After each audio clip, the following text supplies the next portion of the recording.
السلام علیکم ورحمۃ اللہ وبرکاتہ۔ میرا نام اسما بنت محمد عارف ہے اور میں جامعۃ النسوان السلفیہ میں علم حاصل کر رہی ہوں اور میری جماعت الصف الخامس ہے۔ نحمدہ ونصلی علی رسولہ الکریم، اما بعد فاعوذ باللہ من الشیطان الرجیم، بسم اللہ الرحمن الرحیم، فاعبدوا اللہ مخلصین لہ الدین ولو کرہ الکافرون۔ معزز سامعین و سامعات، میری تقریر کا عنوان ہے اخلاص کی اہمیت و فضیلت۔ اخلاص دین کی بنیاد، عمل کی نیت، جنت میں دخول کا ذریعہ اور جہنم سے نجات کا پروانہ ہے اور تمام نیک کام کی اساس اور نچوڑ ہے۔ اخلاص کے معنی ہے کسی چیز کو پاک و صاف کرنا، کرنے کے بعد اس کو اخلاص کہتے ہیں۔ شرعی مفہوم اور معنی ہے کہ ہم اپنی عبادتوں اور نیتوں میں صرف اللہ رب العالمین کے لیے خاص کیا کریں۔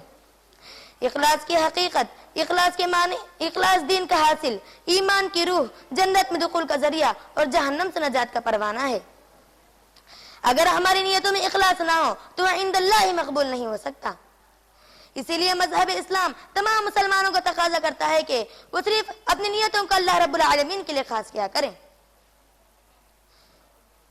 اسی لیے مذہب اسلام تمام مسلمانوں کو تقاضا کرتا ہے کہ وہ صرف اپنی نیتوں کو اللہ رب العالمین کے لیے خاص کیا کرے۔ اگر ہماری نیتوں میں اخلاص نہ ہو تو وہ عند اللہ مقبول نہیں ہو سکتا، اور اپنی نیتوں میں اللہ رب العالمین کے سوا دوسروں کو معبود ٹھہراتے ہیں تو وہ شرک اکبر کہلائے گا۔ جیسا کہ حدیث قدسی میں آتا ہے، حضرت ابو ہریرہ رضی اللہ عنہ سے روایت ہے کہ اللہ کے رسول اکرم صلی اللہ علیہ وسلم نے فرمایا، اللہ تعالیٰ فرماتے ہیں میں شرک سے بڑا بے نیاز ہوں اور میں اس شخص سے بڑا بے نیاز ہوں جو میرے علاوہ دوسروں کو معبود ٹھہراتے ہیں۔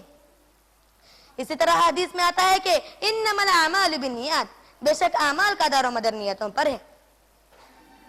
قرآن مجید میں اخلاص کی تعلیم دیتے ہوئے اللہ تعالیٰ دوسری جگہ ارشاد فرماتا ہے، وما امروا الا ليعبدوا الله مخلصين له الدين حنفاء۔ ہم نے ان کو کسی چیز کا حکم نہیں دیا گیا، صرف اس بات کا حکم دیا گیا کہ وہ صرف اللہ رب العالمین کے لیے عبادت کیا کرے اور اسی کے لیے یکسو ہو جایا کریں۔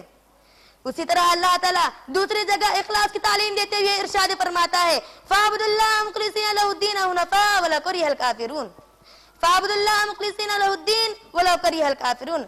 پس اللہ رب العالمین کی عبادت کیا کرو اور اسی کے لیے عبادت کیا کرو اور اسی کے لیے دن کو خالص کیا کرو، جس کو کفار مشرکین ناپسند کیا کرتے ہیں۔ اسی طرح حدیث میں آتا ہے کہ انما الاعمال بالنیات وانما لكل امرئ ما نوى فمن كانت هجرته لله ورسوله فهجرته الى الله ورسوله۔ بے شک اعمال کا دار و مدار نیتوں پر ہے، پس جو کوئی شخص کسی چیز کا ارادہ کرتے ہوئے سفر کرتا ہے تو اللہ تعالیٰ اس کے عمل کے مطابق اس کو اجر و ثواب دیتا ہے۔ عمل میں اخلاص کا اتنا بڑا مقام ہے کہ یہاں تک کہ شیطان بھی اللہ کے بندوں پر بس نہیں چلا سکتا۔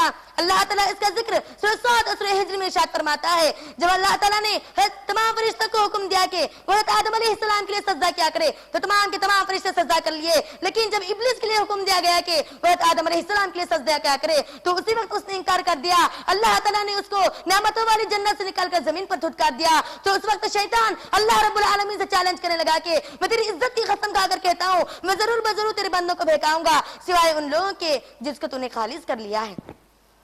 نبی کریم صلی اللہ علیہ وسلم فرماتے ہیں کہ تم سے پہلے کی امتوں میں بھی 3 شخص ایسے تھے کہ وہ رات کے وقت سفر کرنے کے لیے نکلے تھے، اچانک انہیں رات مصیبت آ پہنچی، انہوں نے اپنی اخلاص کے ساتھ اللہ رب العالمین سے دعا کی ہے تو اللہ تعالیٰ نے ان کی اس اخلاص کی وجہ سے رات اس مصیبت کو ہٹا دیا۔ غیر مخلصانہ عمل کی حیثیت، عمل سے ہی انسان کو جنت اور جہنم ملتی ہے، عمل سے ہی انسان کو اجر و ثواب ملتا ہے۔ اگر ہمارے نیتوں میں اخلاص نہ ہو تو عند اللہ مقبول نہیں ہو سکتا۔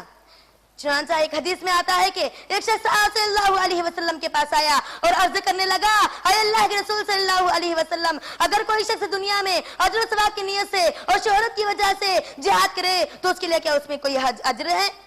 تو آپ صلی اللہ علیہ وسلم نے فرمایا، لا شیئا لہ، اس کے لیے کچھ حصہ نہیں ہے۔ تو اس شخص نے 3 مرتبہ اسی سوال کو دہرایا تو آپ صلی اللہ علیہ وسلم نے بھی اسی کلمات کو 3 مرتبہ دہرائے، لا شیئا لہ، لا شیئا لہ، لا شیئا لہ، اس کے لیے کچھ حصہ نہیں ہے، اس کے لیے کچھ حصہ نہیں ہے، اس کے لیے کچھ حصہ نہیں ہے۔ لیکن تیسری مرتبہ فرمایا، جو کوئی شخص اپنی عمل کے مطابق اپنی نیت کے مطابق سفر کرتا ہے تو اللہ رب العالمین اس کے عمل کے مطابق اس کو اجر و ثواب دیتا ہے۔ معزز سامعین و سامعات، اگر کوئی شخص دنیا کی منافعات کے لیے علم کو حاصل کرتا ہے اور اللہ کو اپنے دل میں اخلاص کے ساتھ اختیار نہیں کرتا تو اس کو اللہ تعالیٰ کل قیامت کے دن جنت کی خوشبو تک میسر نہیں کرے گا۔ آخر میں اللہ تعالیٰ سے دعا کرتی ہوں کہ اللہ تعالیٰ ہم تمام کو اپنی اخلاصوں کو اور اپنی نیتوں کو صرف اللہ رب العالمین کے لیے خاص کرنے والے بنائے۔ آمین ثم آمین۔ وما علینا الا البلاغ المبین۔ السلام علیکم ورحمۃ اللہ وبرکاتہ۔